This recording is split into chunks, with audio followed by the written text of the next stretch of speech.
Fever is an acute febrile disease.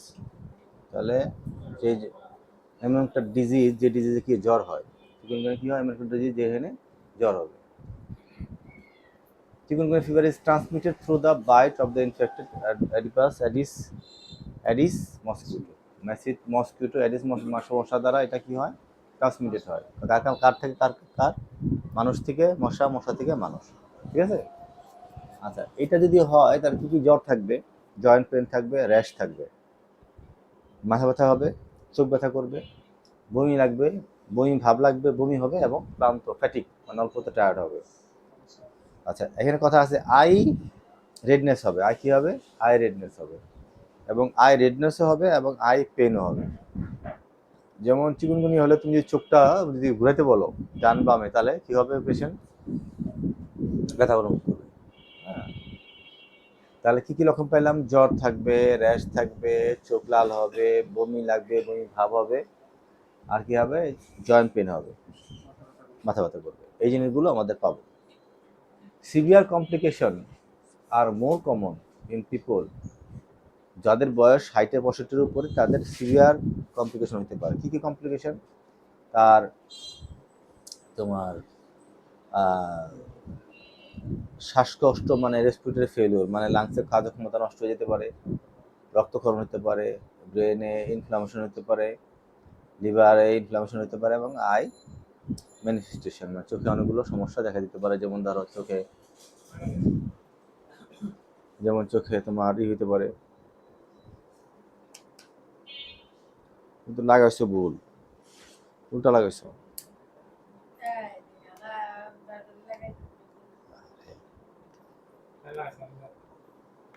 ধরো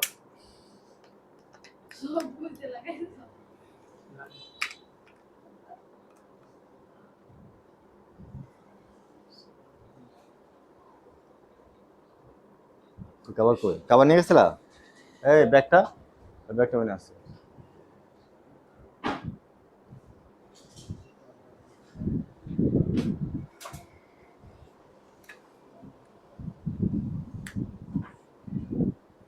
আমাদের যেটা বুঝলাম আমরা, যে কি হবে আমাদের, এটা হবে কারো 65-র উপরে। Initial fever usually subside by 10 days, 10 দিনের মধ্যে জ্বরটা কি হবে? কমে যাবে। But joint pain and general fatigue can persist beyond 3 months। জ্বর কমে যাবে, কিন্তু 3 মাস ধরে কি হবে? তার ক্লান্তি ভাব এবং আর কি হবে? জয়েন্ট পেন তারা 3 মাসের বেশি থাকবে। তুমি এই পাশে যাও। আর কি হবে? যে if left untreated, painful symptom may be persist for more than 20 months after the fever। ধরো কেউ জ্বর চিকিৎসা করলো না, হ্যাঁ, এবং চিকুনগুনিয়া চিকিৎসা না করার কারণে সেটা 20 মাস পর্যন্ত কি হতে পারে? এটা থাকতে পারে। আর যদি চিকিৎসার আগে শুরু করে দেয় তাহলে প্রবলেমটা কম হবে।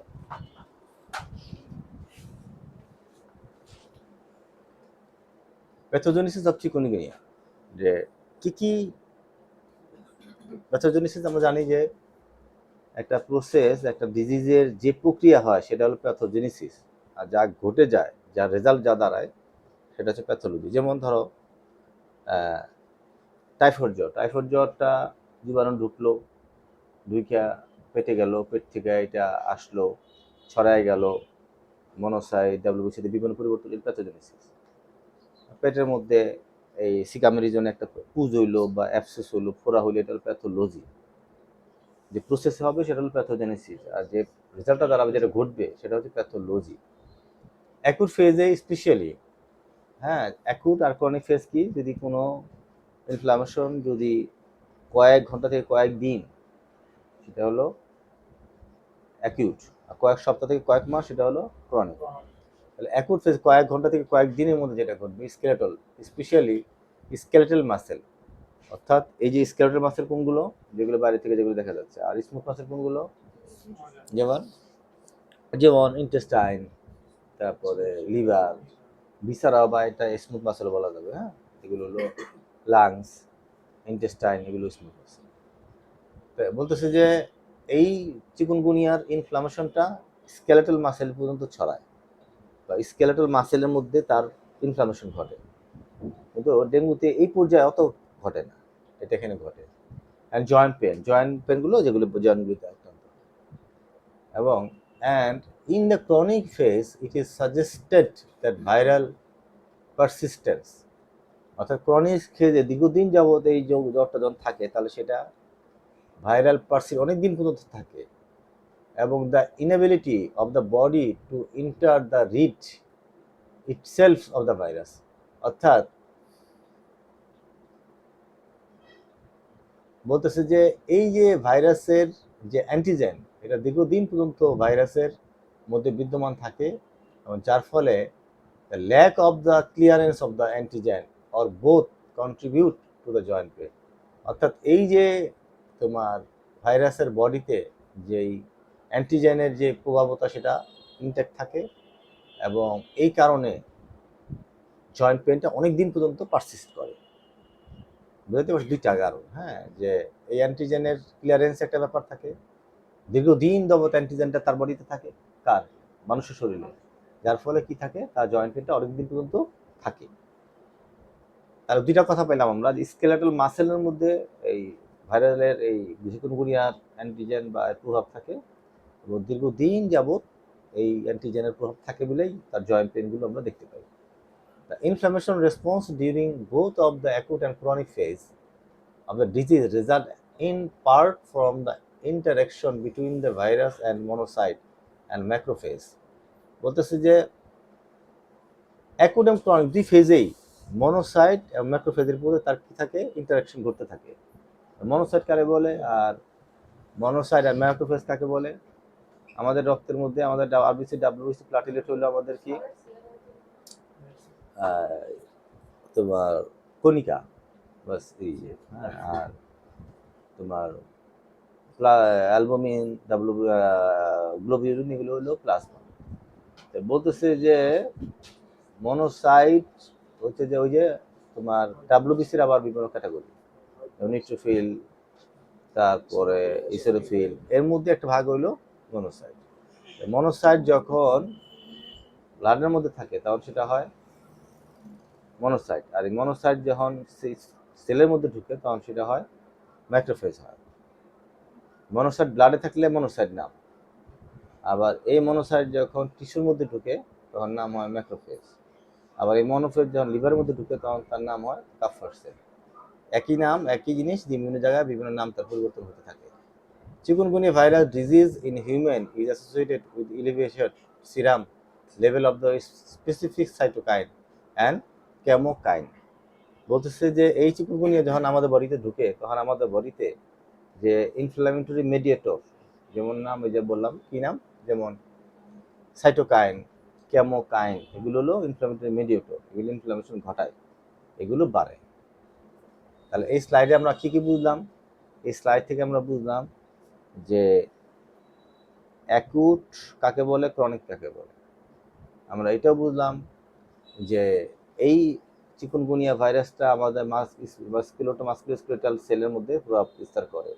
আমরা এটাও জানলাম স্কেলেটাল মাসল কাকে বলে, স্মুথ মাসল কাকে বলে।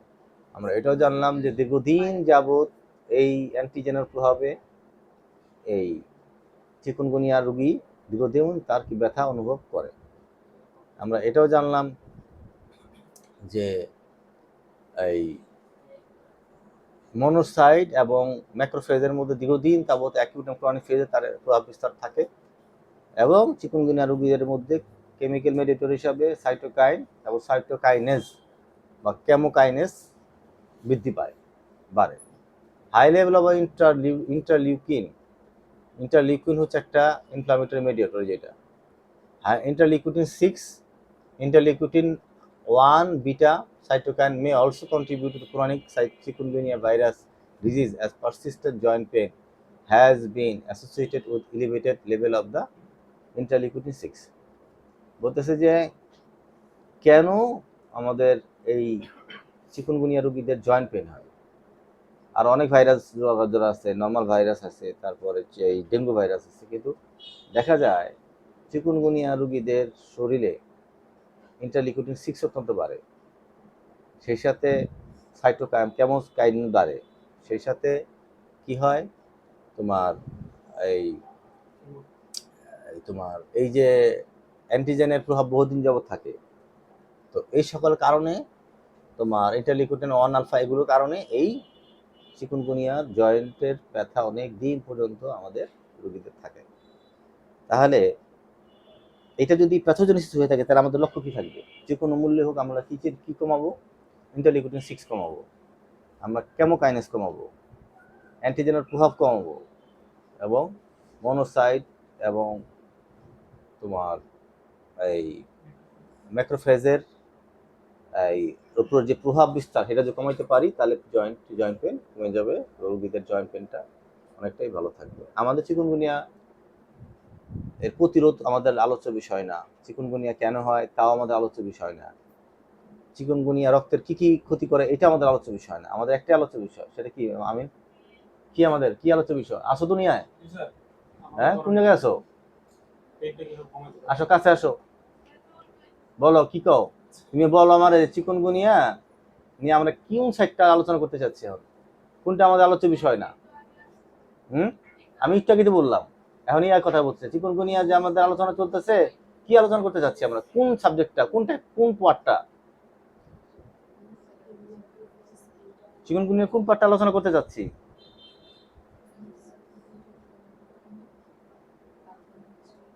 চিকুনগুনিয়া শুধু জয়েন্ট পেন, আমরা কোনটা আলোচনা করতে চাচ্ছি?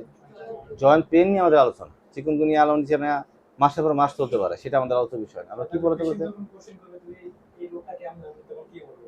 তখন হালকা পাতা যা পারবো বলবা, আর এখন তো ধারণা দিতেছি না। আমরা কি ডাইরেক্ট এসে গেছি? আমরা কি আলোচনা বলছি যে চিকুনগুনিয়া জয়েন্ট পেন আলোচনা করছি, প্রাথমিক আলোচনা করছি না, এটা তো জানতেই আছো। কিন্তু কথা প্রসঙ্গে বললাম আমরা কি জানতে চাচ্ছি, কি জানতে চাইছি আমরা?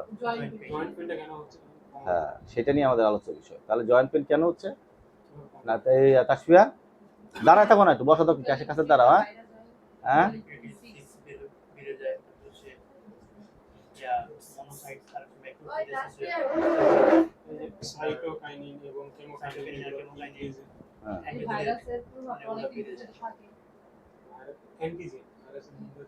তাহলে ইন্টারলিউকিন 6 এবং কেমোকাইনেস এগুলো কি হয় পারে, অর্থাৎ এমন বডিতে তোতলার চিকুনগুনিয়ার কারণে বডিতে একটা ক্রনিক ইনফ্লামেশন ঘটে, যে ক্রনিক ইনফ্লামেশনের কারণে চিকুনগুনিয়ার জয়েন্ট পেন। এবং ইনফ্লামেশন কি? ইনফ্লামেশন হচ্ছে কথার কথা তোমার শরীরে নিকোটিন বা কথা আর একটু বাদ দাও, যেমন ধরো তুমি তোমার বাসাটা এমন একটা জায়গায় যেখানে পাথর ভাঙে, ধর তুমি একটা বাসা এমন একটা বাসা নিচ্ছ বা কোনো ব্যক্তি পাথর ভাঙে এমন একটা জায়গায় বাসা নিচ্ছে, সেখানে পাথর ভাঙার ডাস্ট বাতাসে উঠতে থাকে, সেই ব্যক্তির নিঃশ্বাসের সাথে কি যাচ্ছে? পাথর ভাঙা একটা সিলিকন যাচ্ছে, সে সিলিকন গেলে লাংসের ভিতরে ঠিক সেম ইনফ্লামেশন করবে, সাইটোকাইন নিকোটিন নাকি করতে থাকবে, ফলে আস্তে আস্তে সেখানেও নিউট্রোফিল মনোসাইটে পরিবর্তন হবে। অর্থাৎ যে কোনো ইনফ্লামেশনে এই প্রসেসটা থাকবেই। তো এখানে কি আলোচনা হচ্ছে যে চিকুনগুনিয়ার ক্ষেত্রে ইন্টারলিউকিন 6 অত্যন্ত বাড়ে, এবং ইন্টারলিউকিন 6 অত্যন্ত বাড়ে এবং আমাদের জয়েন্টের মধ্যে যে সাইনোভিয়াল ফ্লুইড এবং সাইনোভিয়াল মেমব্রেনের মধ্যে তার রিয়াকশনটা বেশি থাকে, যার ফলশ্রুতি জয়েন্ট পেনটা হয়। এটাই আমাদের লক্ষ্য, এবং এটা আমরা কমানোর জন্য যদি আমরা ভূমিকা নিতে পারি তাহলে আমাদের রোগীরা কি হবে? অপেক্ষাকৃত আরাম বোধ করবে।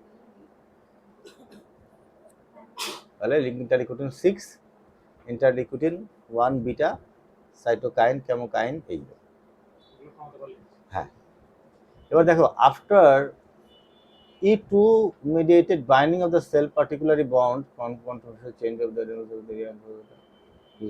এই আলোচনা আমরা করবো না, এটা অনেক বেশি দিক চলে যাচ্ছে। এবার আসো যে চিকুনগুনিয়া এবং রিউমাটয়েড আর্থ্রাইটিস আমরা কালকে বলছি তাই না? আচ্ছা, এখানে কোন কোন দেশে কি এগুলো আমরা এখন আলোচনা করতে যাবো না, বাদ দাও, আসো আমরা এখানে আসি ফিজিওথেরাপি ম্যানেজমেন্ট অফ চিকুনগুনিয়া। এখানে আমাদের চিকুনগুনিয়ার লক্ষণ তো আমরা জানলাম, কি কি জানলাম? ক্লান্ত হবে, বমি লাগবে, বমি ব্যথা হবে, চোখ লাল হবে, মাথা ব্যথা করবে, জ্বর হবে, র্যাশ হবে, জয়েন্ট পেন হবে, কিসের? চিকুনগুনিয়া। এখন এই চিকুনগুনিয়া যদি হয় তাহলে আমরা ফিজিওথেরাপি কি কি ম্যানেজমেন্ট দিব? বলছে যে evaluate condition, Examine the problematic region and understanding the degree of intensity of the distress. অর্থাৎ আমি একটা পেশেন্ট আসলাম, আমি চিকুনগুনিয়া হলেই গদ বাঁধা মুখস্থ কোনো চিকিৎসা আমরা দিব না। আমরা পেশেন্টটাকে দেখব, ওই পেশেন্টটার কোন প্রবলেম আমার পাচ্ছি, কোন জায়গায় তার স্ট্রেস বেশি, কোন জায়গায় তার প্রবলেম হচ্ছে, সেটা ধরে আমরা চিকিৎসা দিব, তাই না? আমরা এর আগে স্লাইডে দেখছি যে যাদের বয়স 65-এর উপরে তাদের চিকুনগুনিয়ার মারাত্মক প্রভাব পড়ে, তাদের অনেক হার্ট, লিভার সব জায়গায় তার প্রভাব পড়ে। তাহলে ম্যান টু ম্যান চিকুনগুনিয়া প্রভাব বিস্তার করে। এই চিকুনগুনিয়া কারো হইলে তেমন ব্যথা কিছুই হয় না, আবার এই চিকুনগুনিয়ার কারণে ব্যথার চোটে কেউ কেউ সুইসাইড করে। কতটা ফারাক, কতটা ভিগরাস পেন হতে পারে তা আমরা জানলাম। এবার আমরা কি দেখবো? ইভ্যালিউট দেখবো আমরা। এই চিকুনগুনিয়া আমরা যদি হয় তাহলে আমরা রোগীর অ্যাসেসমেন্ট করবো, দেখবো যে চিকুনগুনিয়ার তার কোন কষ্টটা হচ্ছে বেশি, কোন জায়গায় সমস্যার কারণে তার ফাংশনাল লেভেলের সমস্যা হচ্ছে, কোন জায়গায় তাকে বেশি কষ্ট দিচ্ছে, এটা আমরা কি করবো? আমরা বের করার চেষ্টা করবো। You can start physiotherapy 2 to 3 weeks into your recovery, but which time the fever will resolve.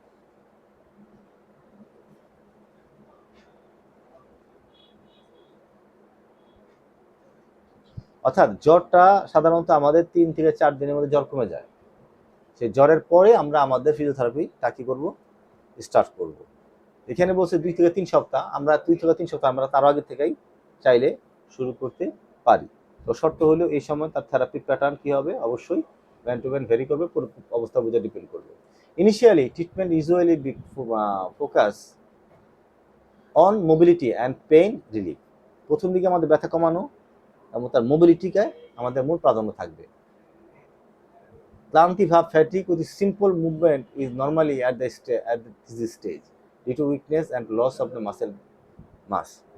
অর্থাৎ এই সময় আমরা খুব সিম্পলভাবে ব্যায়াম করব। কারণ কি? কারণ সে এই সময় খুব ক্লান্তি বোধ করে, দুর্বলতা থাকে, তার মাসেলগুলো পুল হয়ে মাসের মতো তৈরি হয়। সেই জন্য আমরা কি করব? খুব হালকা নর্মাল আমরা মুভমেন্ট করব। কারণ যদি ভিগোরাস কিছু করতে চাই তাহলে তার দুর্বলতা আরও বাড়বে, তার ক্লান্তি ভাব আরও বাড়বে এবং তার মাসের পুলটা তার আরও বেশি বেড়ে যেতে পারে। We use modalities like ultrasound এবং আইএফটি, নানান মেশিন আমরা কি করতে পারি? আমরা ব্যবহার করতে পারি। As your strength improve we can gradually shift the focus from pain relief of strength and oedematous ইন্ডিউরেন্স exercise. অর্থাৎ যখন আমাদের পেনটা কমে যাবে তখন আমরা ইন্ডিউরেন্স এবং স্ট্রেংথেনিংয়ে আমরা কি করব? নজর দিব। Since all joint of the body are involved, treatment need to be progressed slowly step to step. Actually all জয়েন্টগুলোতে আমাদের ট্রিটমেন্ট দিতে হবে। আমরা স্টেপ বাই স্টেপ আমরা কি করব? এই ট্রিটমেন্টটা আমরা প্রয়োজন অনুপাতে আমরা ট্রিটমেন্টটা চালাবো। Soft tissue mobilisation stretch technique require to prevent muscle tightness. আমরা যদি স্ট্রেচ আমরা রেগুলার দেই তাহলে মাসেল টাইটনেসটা কমবে। Regular movement, proper posture and guided therapy can significantly reduce discomfort and prevent long-term complications. যদি আমরা কি করি?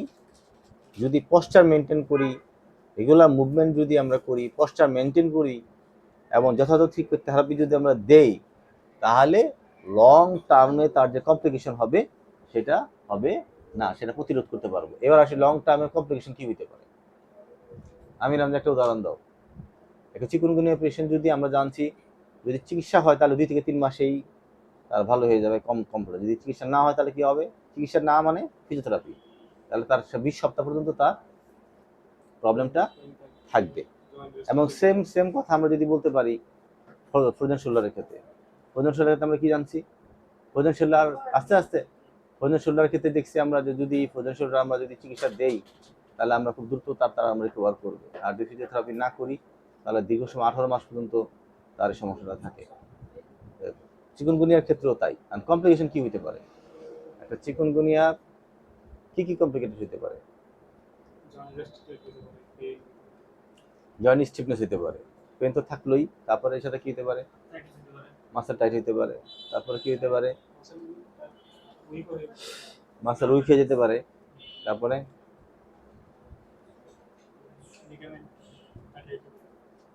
লিগামেন্ট আলটিমেটলি টাইট হবে।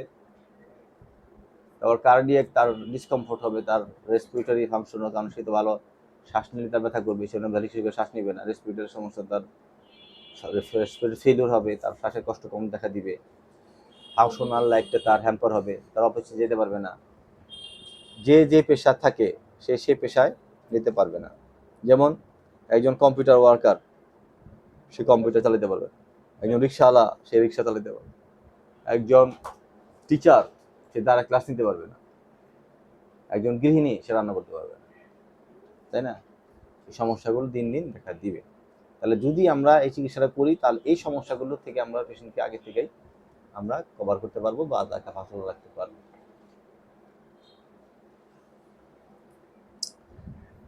মর্নিং কি হবে? Aggressive movement can exercise. আমরা কি করব?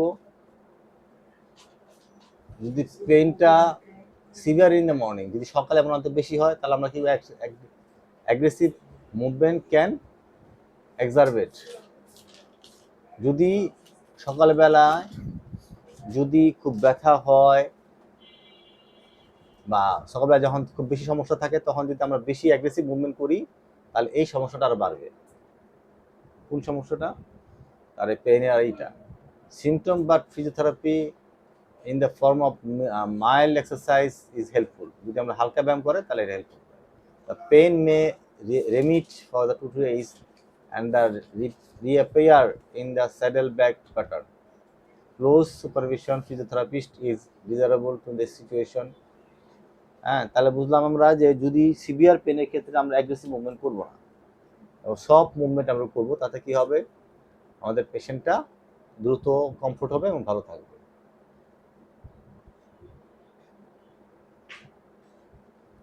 এবার দেখো যে চিকুনগুনিয়া এবং রিউমাটয়েড আর্থ্রাইটিস বেশ কিছু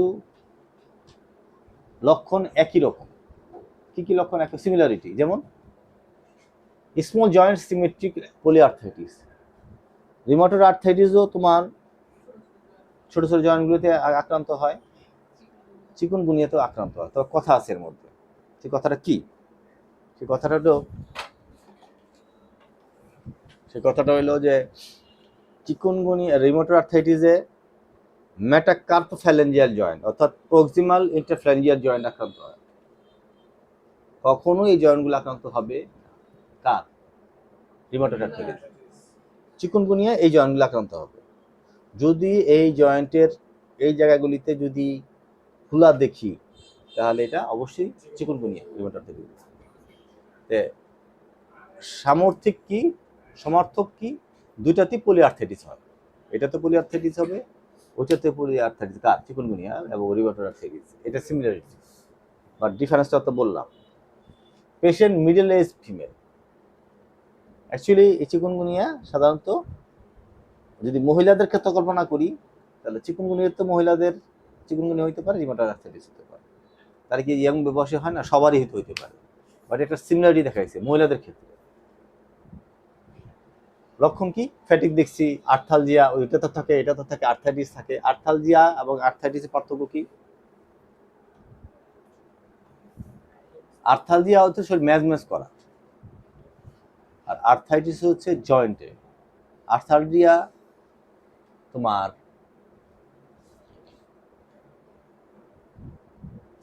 আর্থ্রাইটিস বলতে জয়েন্টের ফোলা বা জয়েন্টের বাত। আর আর্থালজিয়া কি তাহলে?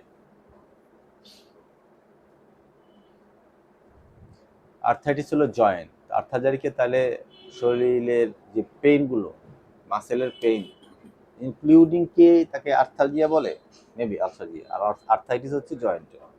আর্থ্রাইটিস যখন বলবো তখন হবে আমাদের জয়েন্টের ইনফ্লামেশন। আর আর্থালজিয়া হচ্ছে ইনফ্লামেশন হয় নাই, কিন্তু তার একটা পেইন ভাব তার মধ্যে আছে, মাসেল জয়েন্টের মধ্যে হচ্ছে কম বেশি, এটাও টোটালটা আর্থালজিয়া। আর্থ্রাইটিস যখন বলবো তখন জয়েন্টের ইনফ্লামেশন স্পেসিফিক ভাবে করবো। জিয়া আর আইটিস মানে ইনফ্লামেশন, আর্থ মানে হলো জয়েন্ট, আর্থালজিয়া মানে হলো জয়েন্টের একটা পেইনফুল কন্ডিশন, কিন্তু সেখানে ইনফ্লামেশন হয়নি। হ্যাঁ, মাইলজাইস মানে হলো muscle pain and morning stiffness. সকালবেলা রিমোটার আর্থ্রাইটিসের ক্ষেত্রে জয়েন্টগুলোতে সমস্যা হয়, মাসেলও ব্যথা হয়, আর্থ্রাইটিস হতে পারে এবং শরীর ক্লান্তিভাব থাকবে, দুইটাতে থাকবে। নর্মোক্রমিক অ্যানিমিয়া।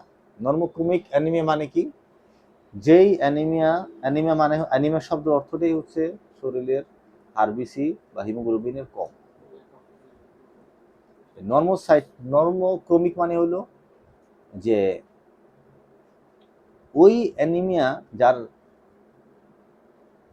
আরবিসির শেপ ঠিক আছে নর্মালি, অর্থাৎ কাউন্ট কম। হাইপোক্রমিক মানে হলো তোমার ওখানে তোমার এই আরবিসির গঠনগত ত্রুটি থাকতে পারে, যেমন হাইপো কম।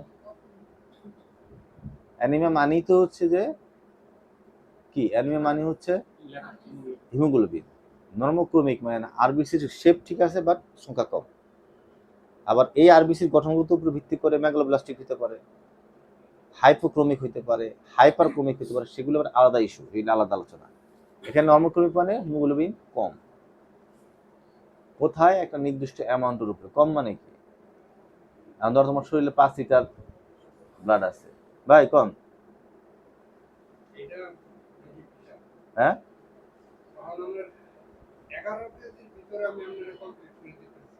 11 কেজি। এই মোবাইলে কার ছবি তুলে নাও, এটা মুখস্থ হয়েছে আমার, মুখস্থ করে পরে লেখা দাও, এটা মুখস্থ করে নাও। আরে এটা মেয়েটা আসলে এটা মুখস্থ করে মাত্র দিলাম, মাথা মতো নাই, বসে কোনার মধ্যে।